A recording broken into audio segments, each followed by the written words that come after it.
जान, मोहब्बत की अदीम दास्तान।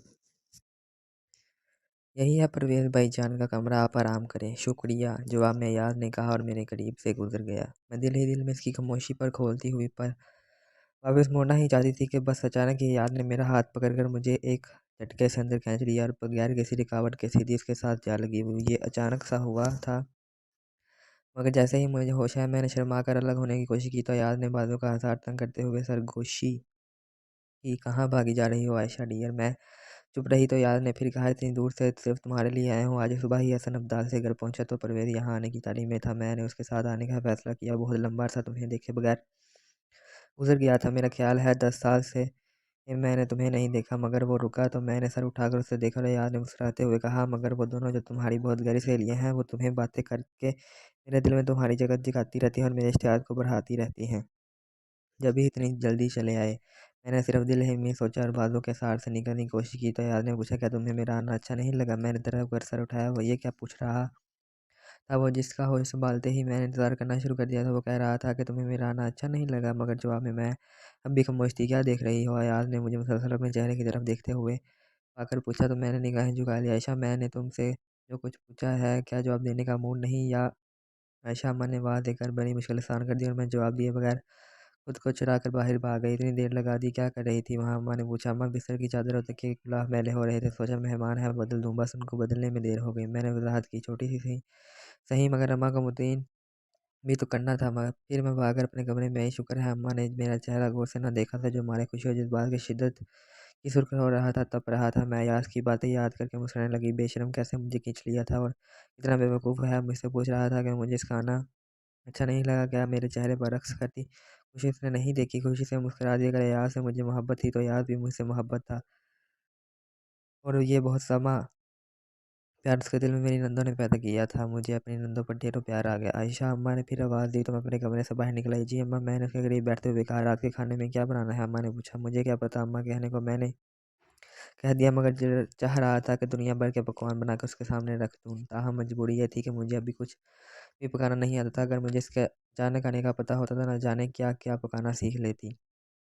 फिलहाल मेरी उम्र भी इतनी ज़्यादा नहीं थी, हर काम में माहिर हो जाती। गो के हमारे खानदान में लड़की की कम उम्र में शादी कर देने का रिवाज था। वजह हमारे यहाँ का मकबूल भी था। हमारा माहौल ही ऐसा था कि छोटी छोटी उम्र में लड़कियों की शादी कर दी जाती थी। 14-15 साल की उम्र में शादी ज़रूर हो जाती थी। ये हमारे माहौल का ही असर था कि मैं बिन देखे ऐसी मोहब्बत में गिरफ्तार हो गई थी। मेरी 2-3 सहेलियों की शादी 8वीं पास करते ही हो गई थी, जबकि मैं इस वक्त मैट्रिक में थी। मैंने अम्मा से कई बार कहा, अम्मा मेरा स्कूल जाने को दिल नहीं चाहता और ना ही किताबों की शक्ल देखने को। हो सकता है अम्मा मेरी बात मान ही जाती कि मैं उनकी बहुत लाडली थी और वो मेरी हर बात मान लेती थी। मगर भाईजान मेरे रास्ते की सबसे बड़ी दीवार थे। उनका कहना था, अयाज पढ़ रहा है, उसे ऑफिसर बनना है, बहुत ज़्यादा नहीं मगर मैट्रिक तो कर लो, मेरी मोहब्बत में हो सकता है अम्मा ने अपने प्यारे बेटे की बात भी ना मानती। मगर खालिद मामू यानी मेरे होने वाले ससुर को पता चला तो उन्होंने सख्ती से कहा, खबरदार जो स्कूल छोड़ने की हिमाकत की, शादी से पहले कम अज़ कम मैट्रिक तो कर लो, बाकी पढ़ाई बाद में होती रहेगी। यानी वो शादी के बाद ही मुझे पढ़ाना चाहते थे।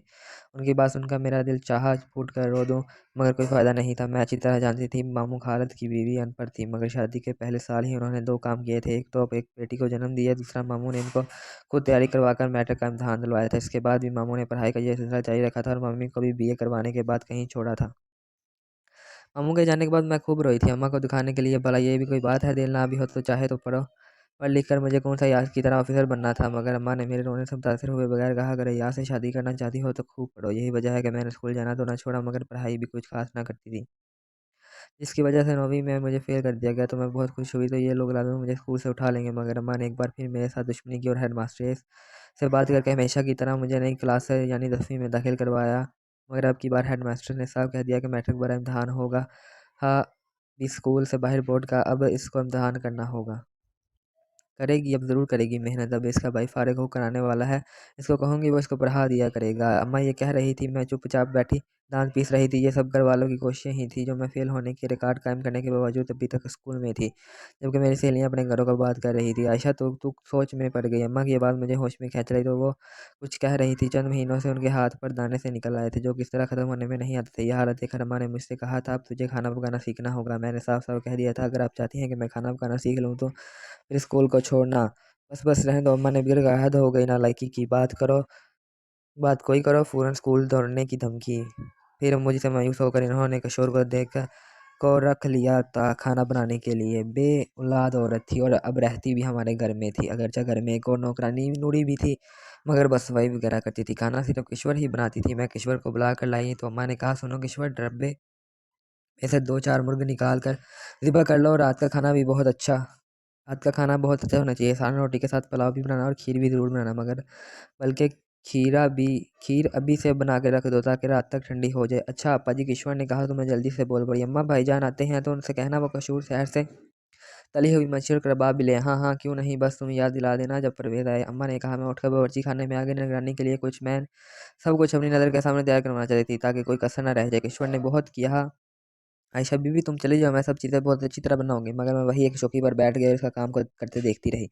आयशा अम्मा ने मगरिब के करीब मुझे आवाज़ दी। मैं बाहर आई तो अम्मा ने कहा, आयशा इतनी बड़ी हो गई हो मगर अकल नहीं है, अब क्या हुआ अम्मा? मैंने गुस्से से पूछा तो मुझे उनका कहना नागवार गुजरा था। अगर इत्तेफाक से याद सुन लेता तो क्या समझता मुझे अपनी नज़रों में। रात के लिए वाला कमरा साफ करवाना था क्या तुझे? हर बात कहने कर समझानी होगी। आपने खुद ही तो कहा था इसको परवेज भाई का कमरा दिखा दो, फिर अब वाला कमरे की क्या जरूरत है? मैंने चलकर कहा, वो तो मैंने इसलिए कहा था कि इस वक्त कोई दूसरा कमरा साफ नहीं था, अयाज अचानक आया था। अगर इसके आने की इत्तला मुझे पहले मिल जाती तो मैं इसके लिए अलग कमरा तो क्या सारे घर की सफाई करवाती। वो मेरा भतीजा ही नहीं होने वाला जवाई दामाद भी है।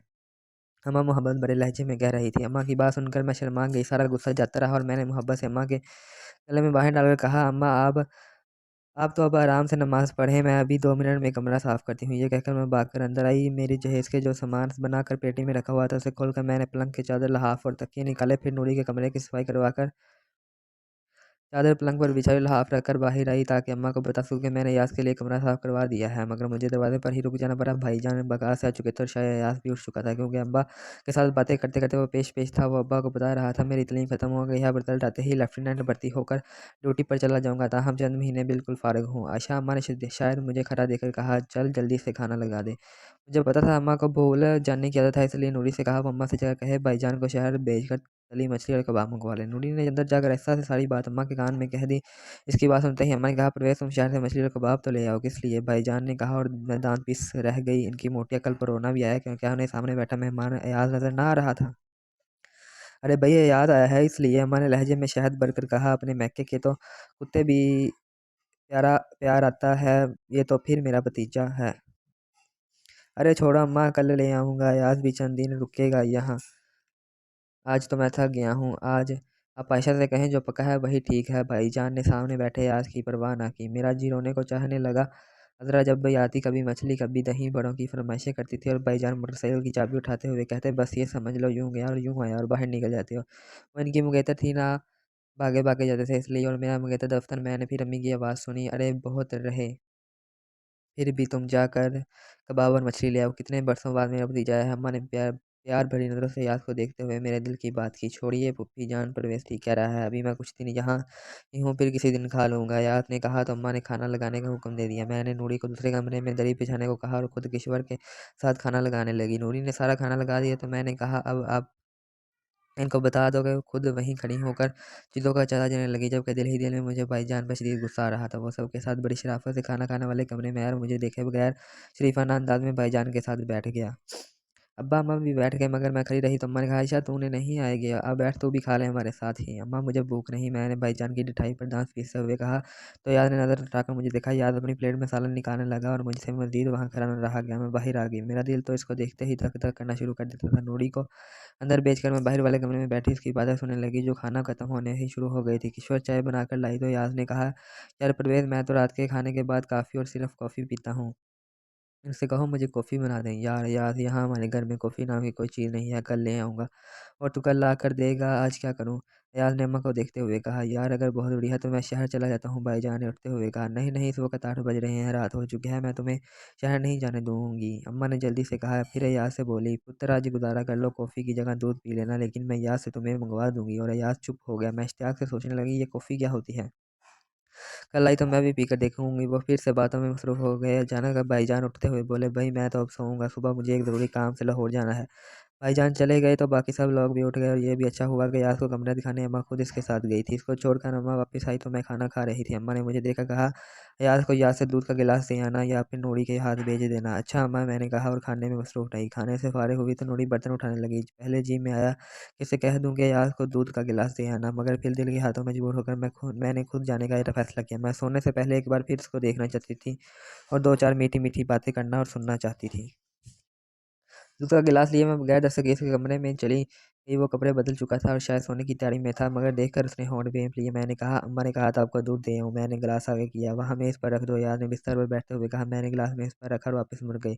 अभी दरवाजे में ही थी जब याद ने बोला, ईशा जी यहाँ मेरे पास है। याद ने नरम लहजे में कहा, जी। मैं आहिस्ता आहिस्ता चलती हुई इसके करीब जाकर खड़ी हो गई। याद ने नज़र उठाकर बहुत गौर से मुझे देखा, फिर कहा, आयशा, मैंने तुमसे कुछ पूछा था क्या? मैंने बेसाख्ता पूछा, क्या मेरा आना अच्छा नहीं लगा? इसने वही दोपहर वाला सवाल दोहराया। मैं चुप रही, न जाने क्यों। हालांकि जब वो उन्हें नहीं आया था, जब तक मैंने उन्हें नहीं देखा था, तब तक मैं उसके आने और मिलने की दुआएं मांगती थी और अक्सर सोचती थी कि वो आया तो ये कहूँगी वो कहूँगी, मगर उसकी शक्ल देखते ही न जाने क्यों मेरे लबों पर ताले लग गए थे। शायद इसलिए मैं तजर्बाकार थी, नहीं जानती थी कि ऐसे मौका पर कैसी बातें की जाती हैं। यार मुसलसल मुझे देख रहा था। जब मैं कुछ ना बोली, उठते हुए बोला, अच्छी बात है, तुम नहीं बताना चाहती तो ना सही, मैं खुद ही समझ गया हूँ तुम्हें मेरा आना अच्छा नहीं लगा। वो रुका। यार मुसलसल मुझे देख रहा था। जब मैं कुछ ना बोली तो उठते हुए बोला, अच्छी बात है, तुम नहीं बताना चाहती तो ना सही, मैं खुद ही समझ गया हूँ तुम्हें मेरा आना अच्छा नहीं लगा। वो रुका, एक गहरी नज़र मुझ पर डाली, फिर कहा, इसलिए तुम्हारे खाने में भी शामिल ना हुई। अब मेरी बात का जवाब देना भी तुम्हें गवारा नहीं। क्यों? ठीक कह रहा हूँ ना? मैं इसकी नाराज़गी का सोचे मैं घबरा के कुछ और सूझा ना तो मेरी आंखों से टप टप आंसू गिरने लगे।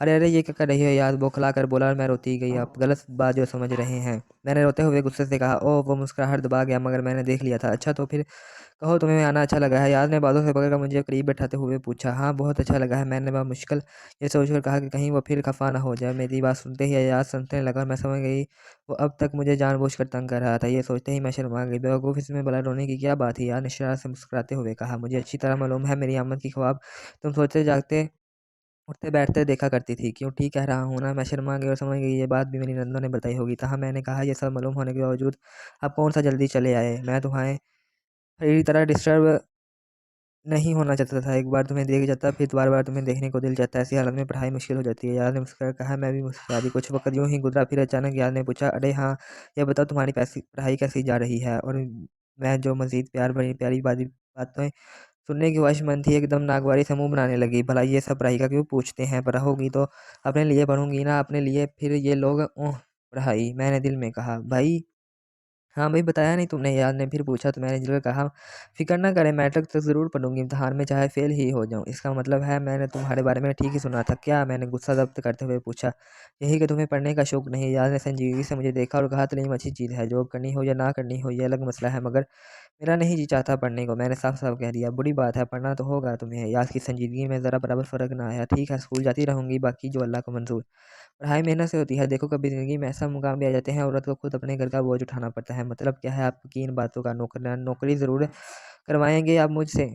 मेरी बात का मतलब ये है कि हमारी ज़िंदगी का कोई भरोसा नहीं। फ़र्ज़ करो शादी के बाद मैं किसी महाज पर शहीद हो जाऊं तो? नहीं नहीं, मैंने इसके मुंह पर हाथ रख दिया और फूट फूट कर रोने लगी। अरे डियर, मैंने कहा है फ़र्ज़ करो भाई, मरना तो सबको ही है। अगर कोई ऐसा वक्त आ जाए तो तुम जॉब कर सकती हो और मैं चलती हूँ। मैं नाराज़ होकर उठ गई। यार ने मुझे रोकना चाहा, मगर मैंने कहा, मैं अब मज़ीद ऐसी बातें नहीं सुन सकती। अच्छा, अब दिल लगा कर पढ़ाई करो, पढ़ोगी ना? वो फिर पूछ रहा था। पता नहीं क्या कर मैं अपने कमरे में आ गई। मुझे इस पर शायद गुस्सा आ रहा था। बीच हमारी शादी भी नहीं हुई और मनहूस बातें करने लगा था। मैं जानती थी कि वो सिर्फ मुझे पढ़ाने के लिए ऐसी बातें कर रहा था, वरना मेरे 3 मामू फौज में थे और मैं से तो अभी तक कोई मरा ना शहीद हुआ था। अरे मैं क्या सोच रही हूँ? मैंने खुद को डांटा और सोने की कोशिश करने लगी, मगर रह रह कर अयाज की बातें याद आ रही थी। सुबह अम्मा ने मुझे हंसते मामूल झंझोड़ कर उठाया। अरे आज क्या स्कूल नहीं जाएगी? और स्कूल ना जाने के लिए मैंने प्रोग्राम रात को ही सोच लिया था। भला ये कैसे मुमकिन था? याद कर ऊपर रहता और मैं स्कूल जाती। अब मेरी शक्ल क्या देख रही हो? उठो जल्दी करो, वरना वरना क्या अम्मा? मैं दोनों हाथों से पेट पकड़ते हुए उठी। क्या हुआ? आयशा अम्मा ने जो मुझे दोनों हाथों से पेट दबाते देखा तो घबराई। मुरूम नहीं अम्मा, पेट में सख्त दर्द है, सारी रात नींद नहीं आई और अब तो सर भी भारी हो रहा है, मैंने कराहते हुए कहा। अरे अभी बुलाती हूँ परवेज को। अम्मा बाहर गई और मुस्कुराते हुए लेट गई। अम्मा मेरी तरह सी तकलीफ बर्दाश्त नहीं करती थी, शायद इसलिए कि मैं एक ही बेटी थी और उसमें वैसी के जैसी एक अकेली बेटियां होती हैं। मैं सिर्फ एक रही। यानी भाईजान तो लाहौर में हॉस्टल में रहते थे और अम्मा 12 बच्चों का लाड प्यार मुझसे करती थी। बात सिर्फ लाड प्यार तक ही रहती तो ठीक थी, मगर अम्मा तो इन 12 बच्चों की खुराक भी मुझे खिलाना चाहती थी। 3 वक्त खाना तो खैर मुझे पास बैठाकर खिलाती थी। इसके अलावा सारा दिन कुछ कभी ये खिला वो खिला। इस खाने-पीने का अंजाम ये हुआ कि मुझे अम्मा के कहे बगैर भी खाने की आदत पड़ गई। अगर इत्तेफ़ाक से कुछ कभी कुछ खाने को ना मिलता तो मैं कच्चे चावलों में शक्कर मिलाकर खाना शुरू कर देती। दूध की मलाई उतार कर खाती रहती, जिसका असर ये हुआ कि मेरा जिस्म मोटा होना शुरू हो गया। सेहतमंद तो ख़ैर मैं बचपन से ही थी, अब खाने-पीने के शौक ने मुझे और भी सेहतमंद बना दिया था। मुझे सिर्फ़ खाने-पीने का शौक ही ना था, बीमार पड़ने का भी शौक था। इसकी वजह शायद पढ़ाई का शौक ना होना था। जब स्कूल जाने का मूड ना होता तो बीमार पड़ जाती और मेरी बीमारी हमेशा नज़र ना आने वाली होती थी, यानी पेट में दर्द या सर में दर्द। ये तो ख़ैर आम बीमारियाँ थी। खतरनाक बीमारी तो मेरी ये होती कि मौसम में खट्टे आलूची खाकर मैं गला ख़राब करके उल्टे-सीधे साँस लेती तो अम्मा की जान पर बन जाती। अब्बा भी घबरा जाते, फिर अब्बा हकीम को बुलाते, अम्मा दम करवाने के लिए मौलवी साहब को। इन हज़रात की आमद पर मैं खींच-खींच कर साँस लेती तो हकीम साहब ने फरमा दिया लड़की को दमा है। अम्मा खूब रोई। फिर मैं ये बिल्कुल ना बताया कि ये मकरू फ़रेब है, क्योंकि ये एक ऐसी बीमारी थी जिसके शुरू में ही अम्मा मुझे स्कूल जाने से मना कर देती थी कि खुदा ना खास्ता रास्ते में कुछ हो ना जाए। मेरी बोली अम्मा को ये पता ही ना चलता कि ये बीमारी मैं खट्टे लूचे खाकर गला ख़राब करके खुद पर तारी कर लेती थी, क्योंकि गला ख़राब होने से खांसी खुद ब खुद आने लगती है और रही सही कसर साँस खींच-खींच कर लेने से पूरी कर देती थी। आजकल चूँकि आलूचों का मौसम ना था, इसलिए मुझे पेट दर्द का बहाना करना पड़ा था। अब मैं जानती थी कि अम्मा बड़ी घबराई हुई थी और अय्याज से कह रही थी, परवेज़ सुबह ही सुबह लाहौर चला गया था, मुझे ही याद ना रहा। देख तू बेटा क्या हालत हो गई है आयशा के पेट दर्द की, जा तो हकीम को बुला ला। क्या हुआ आयशा? वो अम्मा की बातों से मुतासिर हुए बगैर बोला, पेट में बहुत दर्द है। मैं कराई, सर तो ठीक है ना? वो न जाने क्यों पूछ रहा था। नहीं, अब तो सर भी भारी हो रहा है। मैंने इसकी भरपूर तवज्जो हासिल करने के लिए कहा, हूँ, कभी बुखार भी हुआ है? अयाज ने बगौर मुझे देखते हुए पूछा। नहीं, मेरे बजाय अम्मा ने कहा। अच्छा। वो कुछ देर मुझे देखता रहा, फिर कहा, चलो उठो, स्कूल जाने की तैयारी करो। इस हालत में मैंने गुस्से में कहा, अरे पेट में दर्द ही तो है ना, चलने फिरने से ठीक हो जाएगा। मगर कैसे ठीक होगा? मैंने गुस्से से पूछा। मगर वो मेरी बजाय अम्मा से कहने लगा, फुप्पी आपको मालूम है पेट में दर्द ज़्यादा खाने से होता है और उनका खाना तो बहुत मशहूर हो चुका है। नहीं बेटा, खाती तो ये बहुत कम है। अम्मा ने जल्दी से कहा। जी हाँ, वो तो इनकी सेहत से नज़र ही आता है। यार ने तंज़िया लहजे में कहा। क्या मतलब है तुम्हारी इस बात का? मैंने गुस्से से घूरते हुए पूछा। मतलब ये है कि अब उठो और स्कूल जाओ। तो खबरदार, जो छोटी की हद हो गई है बदतमीज़ी की। फिर वो अम्मा का हाथ पकड़कर बाहर निकल गया। अम्मा बेचारी कहती ही रही, कहीं बेटा तुम्हें नहीं मालूम आयशा को अक्सर पेट में दर्द रहता है, ये बहुत नाजुक है, ज़्यादा बीमार ही रहती है। अच्छी तरह मालूम है मुझे इसके हिस्ट्री केस हिस्ट्री, अयाज ने कहा और वो बाहर निकल गया। इसके बाहर जाते ही मैं मारे गुस्से के उठ बैठी। फिर मैं जल्दी-जल्दी तैयार हो रही थी जब कुलसूम जो मेरे साथ ही पढ़ने चलती थी मेरे कमरे में दाखिल हुई। कहा, अरे तुम अभी तैयार ही नहीं हुई? टांगे वाले कब आ चुका है? तो मैं क्या करूं? मैं बालों को और रिबन से बांधते हुए तंग आकर बोली, क्या बात है, गुस्से में हो? कुछ नहीं। मैं किताबें उठाकर बाहर आई तो अम्मा के साथ अय्याज भी तख्त पर बैठा था। मैंने कुलसूम से कहा, ज़रा इसको तो देखो। अरे तुम देखो तो सही।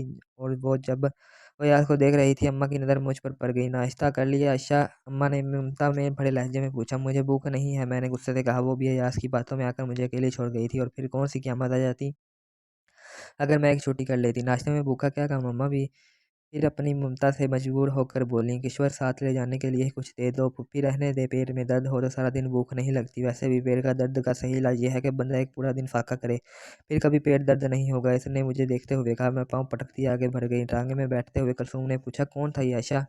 पता नहीं कौन था, मुझे यास पर सख्त गुस्सा आ रहा था।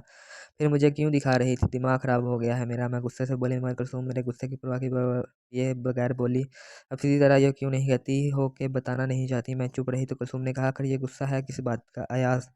नाराज़गी के बावजूद मेरे लहजे में मोहब्बत शामिल हो गई। अरे अयास, तुम्हारा मतलब है तुम्हारा होने वाला। चुप कर बाकी बातें स्कूल जाकर। मैंने टांगों में बैठी दूसरी लड़कियों को देखकर कहा, मगर कुलसूम कहाँ चुप होने वाली थी, आहिस्ता आहिस्ता खुसर खुसर करती रही।